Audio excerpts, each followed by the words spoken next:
Good morning, everyone. It's a beautiful Wednesday in the darkness and cool weather of this Phoenix, Arizona neighborhood. I'm glad to be alive and grateful for everything that makes my life a good experience, a pleasurable experience. Okay, now I'm going to do something that I make a large attempt to suppress.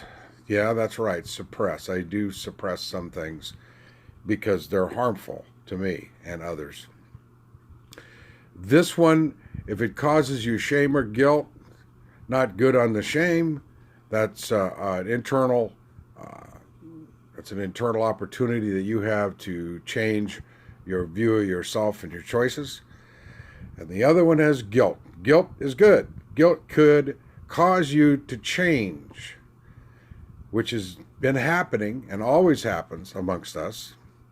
I'm going to put this into a political perspective. Okay, I'm 66.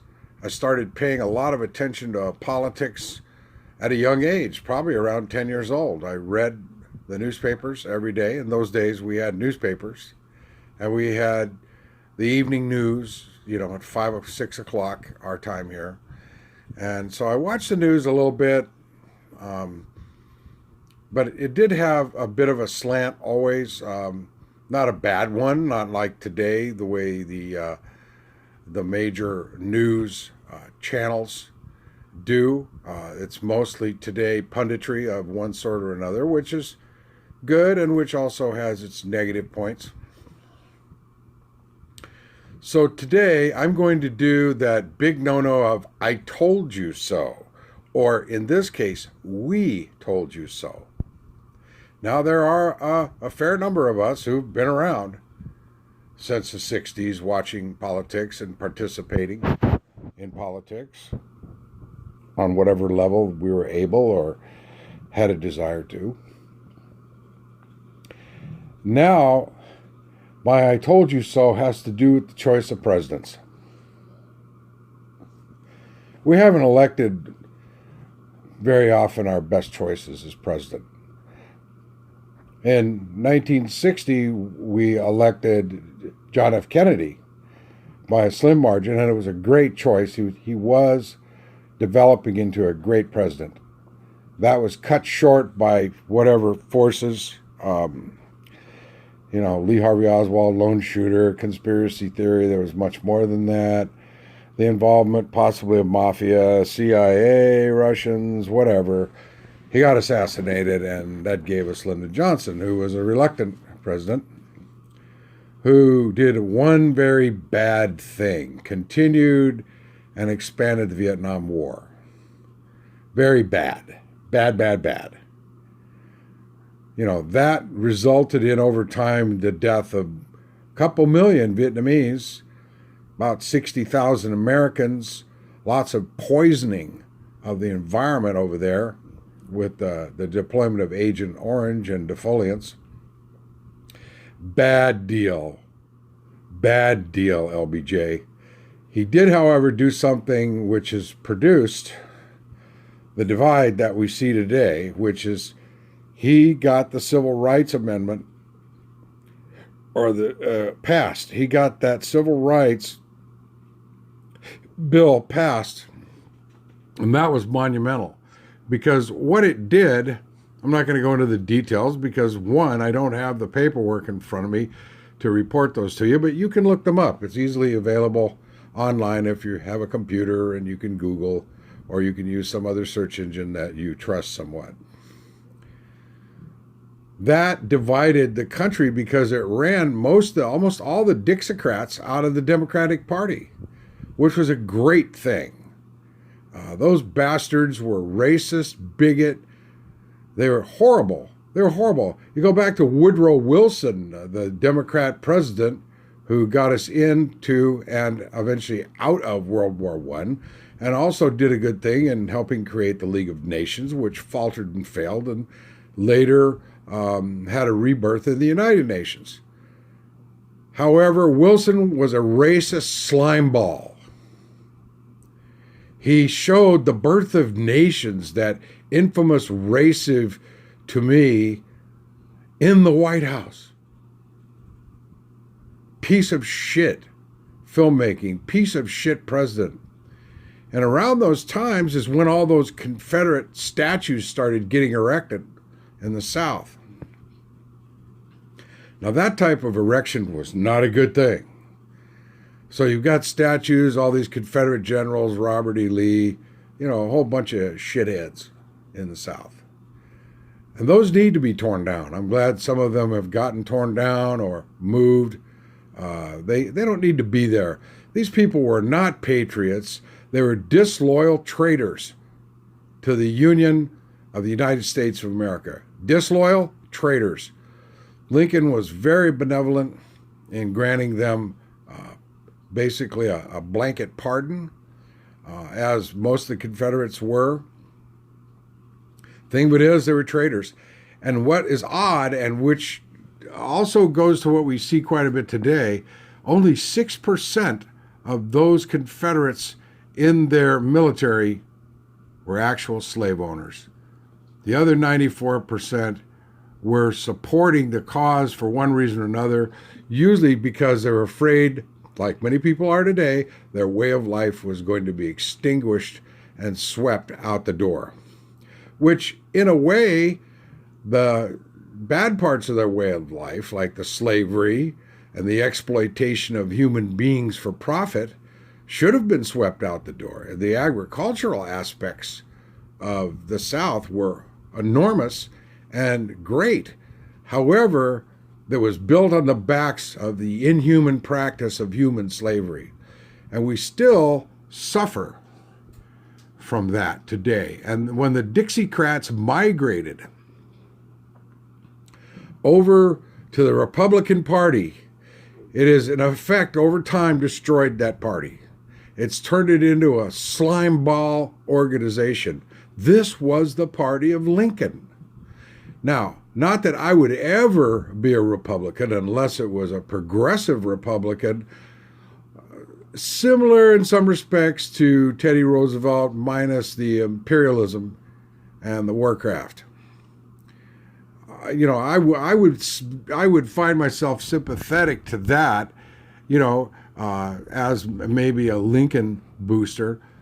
The problem with Lincoln, though, was that he wasn't really that much about the iniquity and abolition of slavery. He was more about preserving the Union, which, however, was very important, and it worked.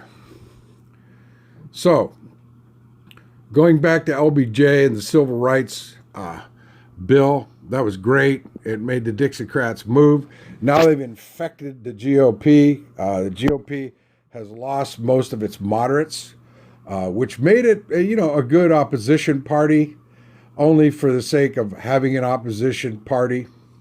However, the GOP has fucked things up tremendously since LBJ. Nixon got elected. Now, Nixon did some great things. He created the EPA. He did some other great things. The EPA, to me, was the greatest thing that he did. And eventually ending the Vietnam War, which he could have ended right away. We could have ended the Vietnam War right after his election. He didn't do it because the military-industrial complex had too much of an investment there. And this is what we see with Republicans, moderate Democrats and conservative Democrats, is that they support and have supported those mainstream organizations or I call them rings of corporatism, like the military-industrial complex, the insurance industry, all your defense contractor industries, one of the worst of all, the fossil fuel industry, the major poisoner of the planet. The Republican Party and those moderate and conservative Democrats have been the bastion politically and legislatively of those piece of shit groups of people. Now, Nixon almost got impeached. He resigned because a couple of good Republicans went into the White House and said, "Hey, buddy, you need to get your ass out of here, or you're going to get removed in a Senate trial, and you're going to get put on trial and convicted." Now, Ford would have probably pardoned him anyway, like he did, and that was the major failing of Ford. Ford kind of passively, moderately continued along with a lot of the Nixon programs while he was president, and continued to let the fuck up part of that presidency happen. And his major failing, as far as I'm concerned, was pardoning Nixon. Nixon should not have been pardoned. Nixon should have been tried and imprisoned. That was the problem there, okay? So we have this big okey doke for presidents in this country. Sorry about the shakiness. I have the shakes in the morning. Okay, so there's your Nixon debacle. Okay, so then we get Jimmy Carter elected. Jimmy Carter was a good president. He needed 2 terms to really do what he could do. He was a little weak in the military foreign policy area, according to a lot of folks. The capture of the Americans by the Iranians was a horrible thing. Then again, the whole Iranian mess has been a horrible thing. The Shah and our support of the Shah and the deposing of Mossadegh back in the 50s, that's the problem there. We and the British created that problem. We created that problem. So what happened? Okay, so you've got Islamic extremists like the Ayatollahs coming into power, really screwing things up, messing things up for the Iranian people, supporting terrorist organizations, which in some respects are actually freedom fighters, but at the end they are terrorists. Just like the GOP is probably the largest and most powerful terrorist organization in the world. That's right. The GOP is a terrorist organization. Any of your moderate Democrats, conservative Democrats, all those bastards, they're also supporters of terrorism. The military-industrial complex maintains terrorism. How? Well, through the advancement of American interests or industries and the exploitations of other countries' natural resources and people for profit. Now, this is an old fact here amongst the true leftists, okay? And I've talked about this before. We have groups of people that are ascribed to be leftists, which are basically left, center, left, okay? More center than anything, more moderate than left. They're not really leftists, they're moderates. And then we have the leftists. Okay, us leftists, we don't like any of this imperialism. We don't like this exploitation of other peoples and countries for profit. We don't like it. And in that respect, we are not pro-capitalism. An important point is, though, is socialism does well when married into capitalism in a moderate way. That actually does work well. That's my view of socialism. Communism has never worked in its practice. Maybe in Vietnam, it works pretty good. And that's because they've injected capitalism into it. China has been very successful in implementing capitalism into its economics. Still, though, it's a very repressive, anti-human rights government and society. It's very bad. And so that, we can talk about economic success and social upward mobility. In China, there's been a lot of that as well. But it really isn't communism there. It's more of an authoritarian regime with a little bit of socialism, and now more capitalism. But it has an authoritarian base, so that negates it as communism. Vietnam, a little bit better, actually. Cuba, a little bit better. Although Cuba has horrible human rights record as well. Okay. But nobody has really a worse human rights record than our country, the United States of America. We have a horrible human rights record. We have domestic human rights record that is atrocious. Now, I'm not comparing us to anybody else. I'm comparing us to what people think are our fundamental values. The fundamental values of the Constitution and the Declaration of Independence were exacted by a group of old, rich, white men, most of whom were slave owners, most of whom were venture vulture capitalists, okay? So don't tell me about the founding fathers and blah, blah, blah. Yes, there's some important principles and tenets there, particularly with Thomas Jefferson and James Madison and the Federalist Papers, particularly in those documents and writings of those individuals. Even John Adams had some good shit. And Washington was great too because he didn't want a regency. He didn't want a kingship, even though, you know, he sort of ran the country. Okay, so since Jimmy Carter, we had Reagan. Reagan basically enacted all of the policies which have effectively almost completely destroyed the middle class.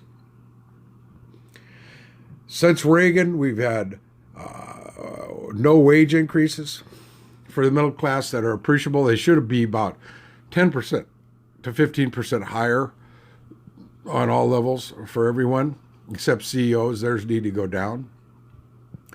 We've had this trickle-down economics bullshit, this phony free market bullshit.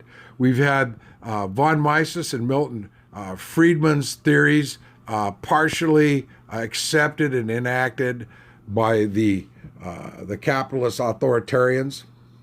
This shit is wrong, and it has fucked up the middle class, and it's made it so that it's very difficult for people on the lower economic levels to ascend into the middle class, and for the middle class to burgeon, to grow, and to become more prosperous. Reagan did this. Reagan was a monster. He was a senile old fuck who surrounded himself with capitalist vultures, with authoritarian capitalist vultures. He used to talk about big government. Reagan instituted this crap about hating government. Reagan was a government hater. And that's why you cocksuckers out there that don't like government feel that way and think that way, for the most part, is Reagan's bullshit about big government instead of good government. Okay, so I warned you guys about Reagan. At first, I thought he was cool. I thought I might vote for him. I didn't vote for him. Reagan was a monster, and we had 8 years of that bastard. And yes, he helped a little bit, but mainly fucked things up, especially for the middle class. Okay, so after Reagan, we had old man Bush. He was a fucking CIA guy. He was a military-industrial complex guy. Economy did well because it was a washover from Carter and Reagan. Okay, then we had Bill Clinton, who was basically a conservative Democrat. He was kind of one of the leftovers, a non-racist, in some respects, Dixiecrat. So he got a lot of shit done. He got impeached. That was cool. And he got impeached for something really stupid that American people don't care about. They gave him over 60% rating.